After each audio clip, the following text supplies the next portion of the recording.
What's up, everyone? Juan Weezar here with another Own More Doors podcast. I'm excited. We have the director of the Apartment Association, John Edmond, good friend of mine, well connected in the city of Long Beach. And today we're going to be updating housing providers, apartment owners on what the heck is happening.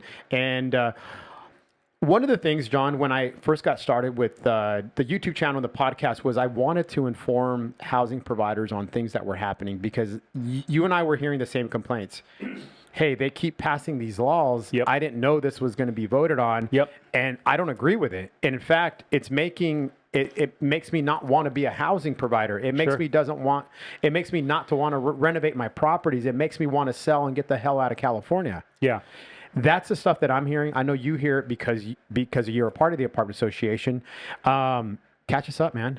Yeah. I mean, first and foremost, thank you so much for having us on with the Apartment Association. We want to make a mass appeal to all housing providers, anybody that's dealing in the real estate market. This is something that is of concern, whether you're a developer, multifamily owner, housing provider, or beyond. The issues that are impacting housing in Long Beach and the state of California have been going on for some time now. And as the state, county, and cities try and create remedies, they actually, in many ways, create policy. And I think to what you were saying, that does the opposite. So where they have protected classes, seniors, folks that have low income, where they want to, help them. They create policies sometimes that, as housing providers, we look at and say, well, that's counterintuitive. That actually doesn't help the very segment in the group that they're trying to protect, if you will, or help. It actually makes it more difficult. And there's several examples that we can go over. But I'm really here to appeal to everyone to be where you're not waking up one day and you read in the newspaper that the city council is voting on X, Y, and Z, and everybody gets upset and shows up to council with pitchforks and knives, and or feel defeated that they're not at the table and are able to be part of the process. And John, let me stop you right there. Sure. By the time the council's discussing it at council, that's too late. It's kind of baked. Yeah. It's too late. So for anyone to think, let's all rally together and go to city council, they need to rally together now, right? We still need to. So I often say that it's best to be part of the takeoff, to be on the plane for the landing, right? So, if you're not part of the process as the formulation is occurring, it's hard at the end when there's been public outreach and when there's been public testimony and when city staff has sort of really narrowly tailored sort of what their recommendations are to council, to then convince the majority of the council to essentially take out what all the hard work that was done in building it up to that moment and coming up with something different. Now, it's not to say that it can't happen.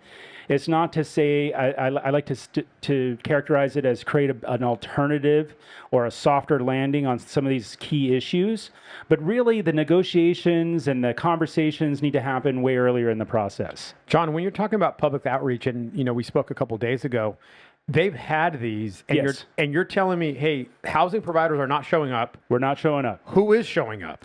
Tenant advocacy groups. Great. Yeah, and there's a big rabbit hole of like who these organizations are and what they do. Many of them are nonprofits. Many are funded like by the Cal and Dow and everything, but they are in some cases paid community organizers that go out and do the hard work of knocking on doors and making a case and really trying to get people to come to the conversation. They write speaking points and they have an agenda and they're just really driving that process. And so the two meetings that have occurred so far are, I would say, 90% tenant advocacy groups and tenant advocates, tenant advocacy rights groups that are asking for a lot more than what staff has on the recommendation. I mean, some of the conversations that I've witnessed are, right to counsel, even for evictions that are lawful. So it's meant to slow down the process and really try and keep people in their homes for, to the ability that they can, despite the fact that it's a lawful eviction. The difference is interesting. There's the distinction and understanding, and I even see some city staff not really understanding what it means when there's lawful evictions and what that, and how it's a useful tool in order to modify, and to make improvements in the property. So we went through this with the renovation ordinance that we did, where folks didn't really understand, like, why is this bad for property owners? Like, and it's not just about the tenant relocation fee. It's the fact that on the one hand, the city says, you're not doing enough. You need to fix your properties. It needs to have a minimum living standard, and you need to do this earthquake retrofitting, and you need to do, solar panels. And now they're going to come out with like electric cars and all this infrastructure and investment that you need to make in your property that are dictated on high. You shall be energy efficient. You shall do all these things, which by the way, we can talk about individually. But what that impact is, because the landlord cannot support it through the current rents, right? I mean, these are, some of these are, hundreds of thousands of dollars depending on the scale and size of the properties. John, so there's already been 2 meetings. Housing providers are unrepresented. Underrepresented. They're just not there. They're not there. All right. So we don't want to miss the next one. Yep. So why don't we start with the dates of the next one, and then everything that could potentially be voted on by city council. Yeah. So I'd like to say it's not too late. I want to encourage folks to be a part of the process. Ideally, and the thing that has the highest value or highest impact is your time and physically being there and being in part of the process and voicing your concern and speaking to the issues that impact you most. So for us, it's about the just cause ordinance, but there's many items, like they want to do, development, inclusionary housing. And, is it 11%? Is it 3%? Is it 7%? But right now they're throwing around 11%. Well, what that does is it makes the cost of building housing less affordable, which means you'll have less development, which means you'll have more stress as it pushes down for market rate housing availability, because we're not increasing housing stock, right? Which has been going on for literally 20 years. And we try and tell city staff and folks, like, look, you're in the way for us to build more housing.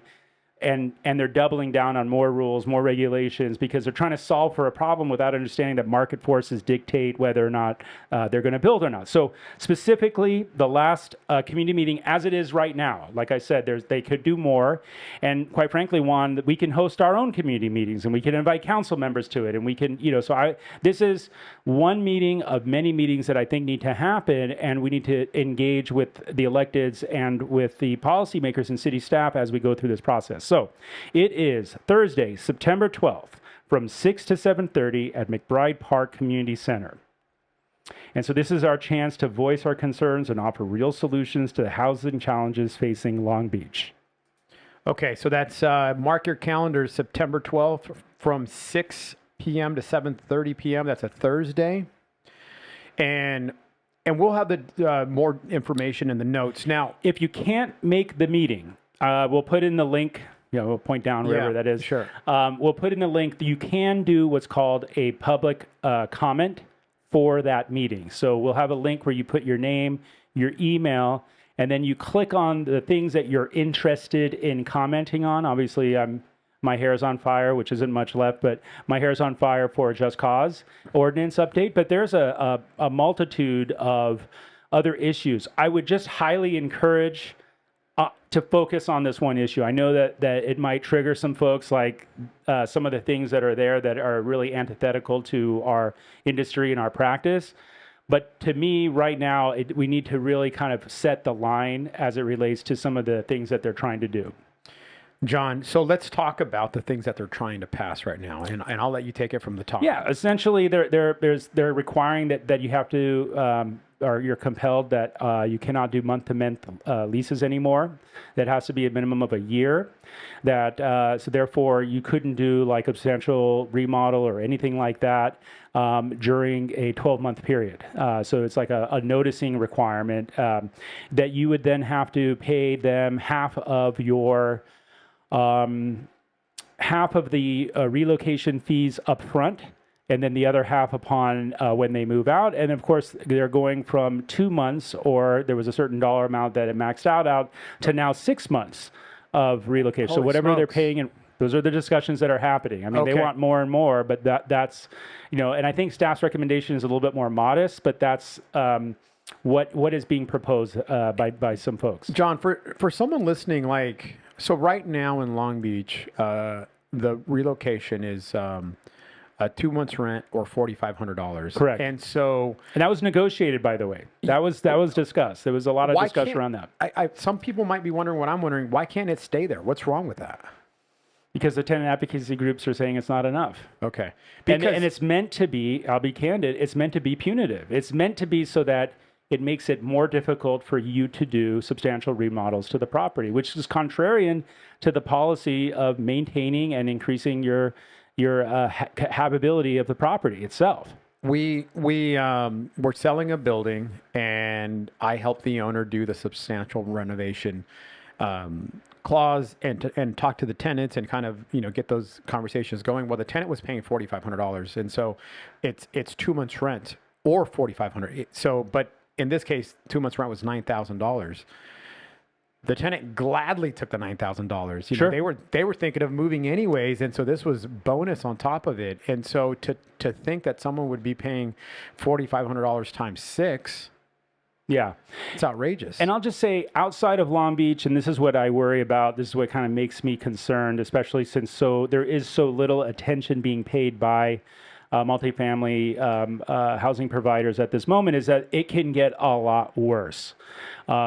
LA has a slew of policies and initiatives that they're creating into their just cause ordinance, right to counsel, even if it's a legal form of eviction, which most cases they are, but at taxpayer expense, they are hiring lawyers to fight housing providers, even if it's completely legal and lawful. So someone stops paying rent. They're 4 months, 5 months into not paying rent.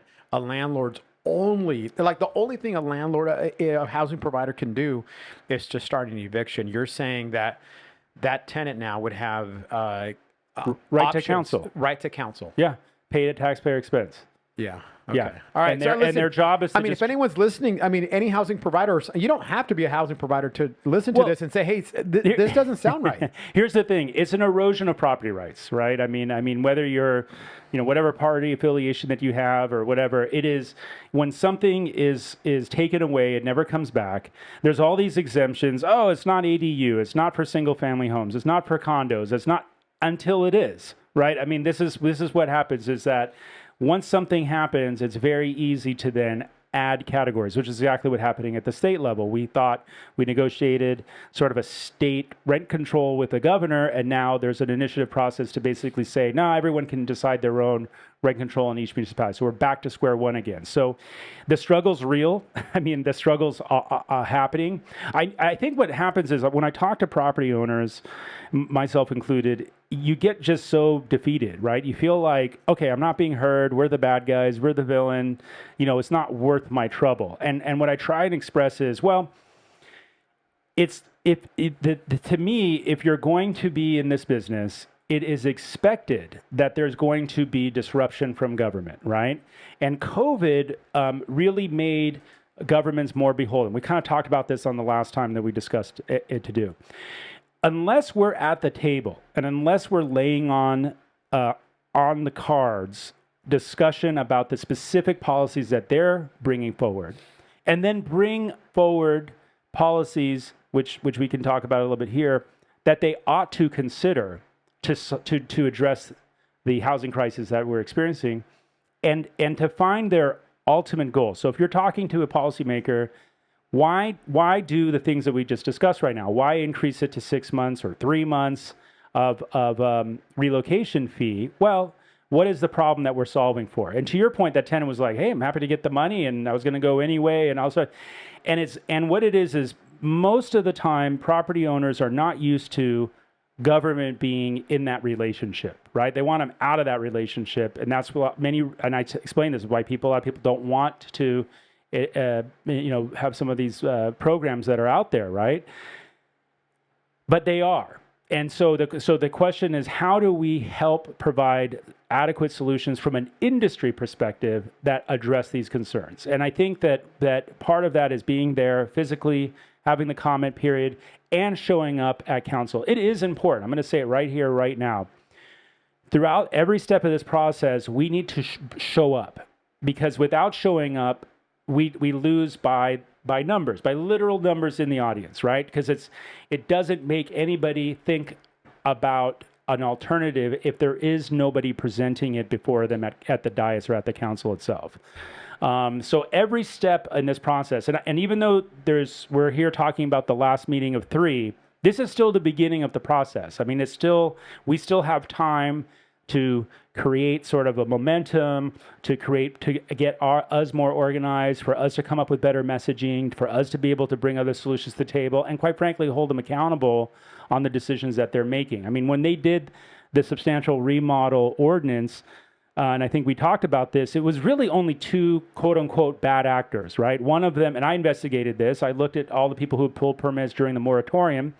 One of them was an outfit that kind of was in the middle and decided to finish it and didn't think anything of it. And then the other one had done an exchange and moved to Florida, and the new person that picked it up was from out of state and didn't know that there was a moratorium. Kind of seems normal to me, but we're talking about 2 instances out of everybody that created that law. Essentially, we were solving for, based on what I saw, based on my research, we were solving for 2 problems that impacted people, but that was it. There wasn't this like hundreds and hundreds of people who were doing substantial remodels during COVID. I mean, just there's no case, there's no proof, there's nothing. But that's what the council was responding to, because that's what they were hearing from the advocates. What else is being proposed, John? Yeah, so there's we'll have a copy of the document there, but there's issues as it relates to inclusionary housing, downtown shoreline plan, so sort of reimagining the shoreline, and there's a lot of discussion about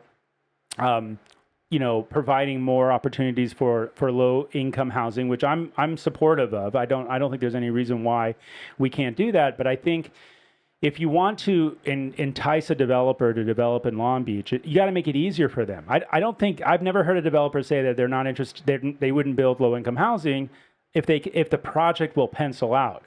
When this first came up, I went to council and I on behalf of the association, I expressed, hey, if you make it easier for developers to develop, more development will happen. And if you incentivize whatever it is that you're trying to accomplish, they'll take up the incentives. They'll do it whether it has to do setbacks or whatever. The state has created like different things within their portfolio that they can do to be able to do development that they're doing. The city can do even more. So I'll give you an example. The city right now has a shot clock. If it's 100% affordable housing, they have to get entitled, approved, and everything within a certain period of time. I think it's like 90 days. Well, guess what? If you meet a percentage of affordable housing outside of what is required by whatever setback rules or offers that they make or compromises that they make based on the policy for incentives as they exist today, you could offer more incentive by guaranteeing approvals so you can start building. Because as a developer, it's a cost of carry, right? You have land acquisition, you have soft costs, architect, Last thing you want to do is be in purgatory for 2 years. If you're guaranteed a decision in 60 days, they'll build that into the plan, right? So there's lots of different things that we could be doing as it relates to that. Then it has to do with, we have a program with the city about inspections. It's called PRIP. And we have advocated for it. I think we should take it more seriously. This is another solution where you have to get an inspection. It's every year. And what's interesting is they don't really get to us every year because there's not enough inspectors. So they're wanting to fund more inspectors. I said, well, why don't you, if I've had the last 5 inspections pass with clearing colors, come see me in 3 years. Come see me in 5 years even, right? And have those inspectors go after the folks that you don't have time to seem to go after, right? I mean, there should be something in it for being a good actor, right? Sure. Why spend more money doing a program that, quite frankly, most people have no problems with and really target the folks that you need to target? It doesn't seem to resonate. So those are things that are coming up there. But in the document, they talk about sort of reimagining downtown, the inclusionary housing policy. I've talked to developers; they're very concerned about that. Really, for our network and the folks that we're trying to convey, is the just cause ordinance. And I'm not saying that what staff's recommending is good. I'm just saying what I worry about is that other things that are being discussed in these public meetings that are happening all over our state, LA, Burbank, all of these cities that are really creating, even LA County. LA County is moving forward with the right to counsel, right, for unincorporated LA County. If we don't start talking about and getting engaged, I think those will be included in the staff recommendation when it comes to council. John, many of those other topics, right? So they're saying what they're saying in the document, but I'm saying, well, you don't have to be rocket science to see what's going on around us to know that those are things that the tenant advocate groups are trying to push for. Cool. We'll add this attachment that you're referring to onto the notes. I do have a question just so people understand, because you're talking like, can you walk us through how the policy at the city level is made? Because you mentioned like staff recommendations. So I'm like, okay, so is it staff sits in a meeting and says, we need to change this? Or is it the public meetings and people's call it uproar that tell staff we need to change it? Or is it city council saying, hey, the folks in my district have been complaining about this, and we need, like, where does this all start and leads to actually, I guess, a law being passed? Yeah, so I think what is in the discussion for the city has come up at different. So inclusionary housing is a standalone item that came up with the city several years ago. Just cause eviction came up separately. So what they're doing is they're really targeting housing in general, right? They're doing a multi-pronged approach to solutions for how to provide more affordable housing to more people, right? Mm-hmm. And so they say, okay, staff, look at what's happening around us. What are some best practices? What are your recommendations? So they put together this document, and there's a starting place. Now, I always get frustrated because the starting place shows bias, in my opinion, right? It's not like you walk into one of these 3 meetings and it's a blank piece of paper and they go through this brainstorming exercise and say, give me your best and brightest ideas. They say, well, here are things that, we're considering.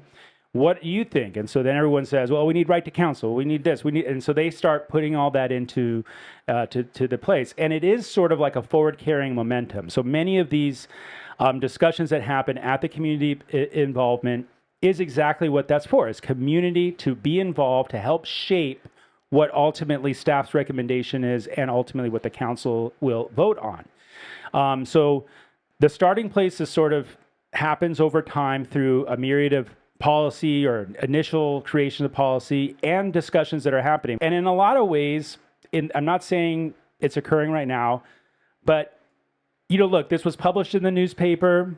There was like a couple of emails. I don't know. You're pretty, you got a big following. Were you contacted? Were you asked to be in like a focus group or asked to come? Yeah. So I should have been asked. Well, this is what I'm trying to get at. So it's like they're doing just enough, and then conversely, they would say, well, we've done notices. We published it in the newspaper. What more do you want us to do, right? And it's so anyway, so they go through that process. There's public comment. Then it goes back to council. So I'll give you an example. One. What we should do is we should host our own forum and invite property managers, owners. We can get everybody together in a room. Yeah, let's do it. I mean, I definitely want to do this. I'm done. Let's do it. Yeah. And then invite the city council and invite city staff to come. Now, whether they come or don't come, it'll be like a convention, right? And we talk about what's being talked about, and then we bring forward our agenda of advocacy. Because here's what's been happening time and time again. We had a breakthrough moment right now, okay? Let's put it out there for everybody. Aren't you tired of waking up and there being some crazy thing in the newspaper and then coming to council for it to be like a foregone conclusion? Yes. Aren't you tired that somebody's sitting here saying, spend a Thursday or whatever day it was to go to a community park group? And it's not going to be fun because it's never been, I'll just be candid with you. It can get pretty hot. We're going to be respectful of everything. But in so many cases, I've been in rooms where I get shouted out. Like they get yelled at, literally. Sure. Okay, so we have to be part of the process. But why don't we come up with 3 things, Juan, that are not against what the tenant groups are doing, not against necessarily what staff recommendation will be when this finally does come to council, but advances some kind of agenda that's mindful of what the needs are, but is a better way forward, right? So maybe we as a group, and this is important that I don't know what those are today, and neither do you, because we just thought about it through this conversation, which is why this podcast is so great. But we have a meeting, and we have the best and brightest housing providers, property managers, folks at the table, realtors, brokers, everybody, housing experts in our space, come up with some solutions and bring those forward separately and advance that. So what we can do is we'll submit it as, hey, we're against these things for these reasons, which is what I'm asking everybody to do in 3 days. September 12th. But then let's also start working on some solutions to these problems, because they're either not a problem, and the solutions are not working, or the solutions that they're coming up to are not actually going to fix it. I found a Nancy Allsweet article from 20 years ago in the office, and it said how housing crisis is an issue. And what she was talking about is how government is always in the way of allowing us to build more housing. Right? That was happening 20 years ago. Well, guess what? I believe it's still that way. If you talk to any developer in town, how hard is it to just get a permit? How hard is it still? And listen, they hear this all the time, and I don't want to sound like a broken record, but it's like, what have they done internally to fix some of the pressing issues that we've been known to have happen before you start a new agenda or a new list of things, right? Mm-hmm. What if maybe there's an ombudsman that helps somebody get a new unit to move into, instead of instead of paying the tenant, the city should come up with that as a solution. I don't know what it is, but that's the type of thing I'm thinking we do. But anyway, I digress. So there's a package of a lot of different things that they're going to be bringing forward. This is the beginning of the process, and I think we're vibing on putting a meeting of industry professionals that can come together, and maybe we come up not with a smorgasbord. We brainstorm. We do start with that white piece of paper that I talk about that doesn't happen. We say, here are what we think they're solving for. What is the best way to approach it? And then pick a couple just to advance and move forward. Not saying that it's going to happen, but at least it's not just that we're against what they're proposing. It's that we're against what they're proposing. Here are the reasons why. And we are for these policies and recommendations that we make as an industry to move forward. Right. And that hasn't been done in a long time. Okay. Well, then it's time we change that. So we'll have more on that later then, I guess, no, right? for sure. So a couple things. September 12th. So this is a few days away, 6 to 7:30. Which park again? It's McBride Park. McBride Park here in Long Beach. Here in Long Beach. It's in central Long Beach. For anyone who says, listen, this podcast has to be edited and we have to launch it. So even if someone misses this date, there's going to be other public events that we could go to.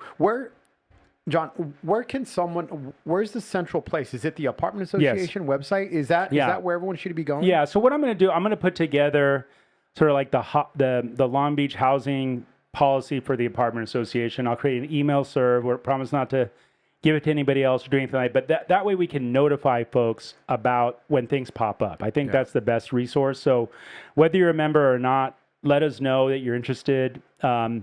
You can send me an email at john@aacsc.org, and then I'll respond and make sure that your email gets on a list. We're going to activate our membership. We're going to do outbound calls, texting. I'm putting out this evening an e-blast to encourage people to show up. I will just say, I didn't mean to sound like it's going to be a waste of time. It is not a waste of time showing up to these things. It is so crucial. No, so and I know important. you said that, hey, if you can't make it, I don't want to use that word. If you can't make it means you don't have to. No. The thing is, listen. You got to make it. Listen, I'm going to be there, John. This is important for us. Is. So this is. Someone needs to be, to your point, just giving our perspective, because I hear the housing provider perspective because that's who I'm serving, and it's important that their story, their narrative gets told, and right now it's just not being told. In my opinion, we do have some folks that are showing up, so I want to thank them for doing that. I think it's really important, but it's not enough. I am worried that the overwhelming majority of the people who have been in attendance are not only they are advancing a much more onerous agenda than what is being laid out in black and white in the document that you're going to have a link for. There's a lot of discussion around a lot of different things that'll just be very problematic for us to be property friendly, and it's an absolute and complete property right erosion that's taking place if any of those things happen. So there was three things that I wrote down: is erosion of property rights, and if you're a housing provider and you know how hard it was when you first bought that building, and you know that you had to scrape to have that down payment, and you know that when you closed it you were negative for many years before you ever went a little positive, and you've invested in creating housing for the city, they should be rewarding you. So that's the first part. Like, the fact that we're losing property rights is a problem. The fact that there's disruption from government is a problem, and the fact that we're losing by not having the numbers at these places is a problem. And so we need to have our voices heard. And you don't get it back, Juan. Here's the thing: is if whatever, look, you know, you'll say to yourself, well, it's not that bad. Like, I'm just saying, like, no, I get it. Like, but what's there is not what it'll be. It's going to, if left without any counter thought or impressions, if you will, by other stakeholders, right? Because when you read this, it talks about like community and the need for that. But we're part of the community. We're very much part of the community. We pay taxes, we improve properties, we create a value, and just this concept alone, housing providers provide affordable housing to all. Market rate housing is affordable housing. It's like it's now, if the government wants to create a price point that's below market rate, then they should pay for it. It should be just like you would for food, health insurance, or other things that they say that are needs. But what they're doing is they're shifting the burden from government to housing providers. They're making you pay for it, and it makes no sense. And so when you try and explain this to folks, it's like, well, wait a minute, they can't do that. I'm like, yeah, that's what's happening, and it is happening. So it's I didn't mean to interrupt you, but it is important to come to this meeting. I want everyone to, they have a rules, right? So, silence your cell phones, listen without interrupting others, share the space with others, navigate around the boards, treat fellow attendees and staff with respect, both during and after the meeting, and address all the comments to the project team members and not to other attendees. So it should be a good place for us to express our ideas. I'm just saying our ideas are not being expressed well enough through sheer numbers. Mm-hmm. Got it. John, people should join the Apartment Association? Absolutely. Okay, so check out the Apartment Association. We will see you folks September 12th. We are going to continue having John back frequently so he continues to update us on what's happening with these policies. John, thank you for all that you do. And the way that we reward John is by signing up for the Apartment Association. That's there you what go. I'm going to tell them. Yeah. Okay. John, so I'm going to leave you with that. I'll leave you with the final word.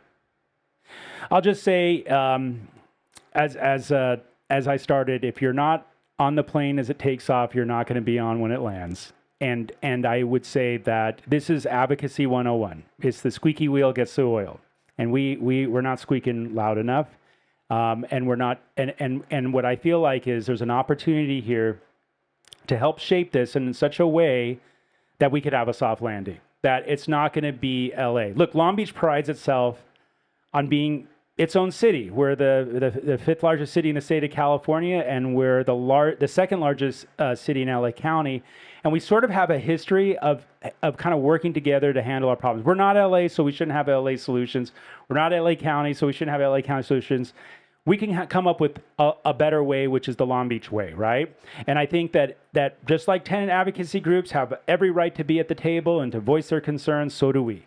And so I just encourage every single one of you to come on out, be part of the conversation, and really make it a Long Beach way where we can thrive, not just survive, but thrive in Long Beach in it being a housing provider. Thank you, John. All right. Thank you.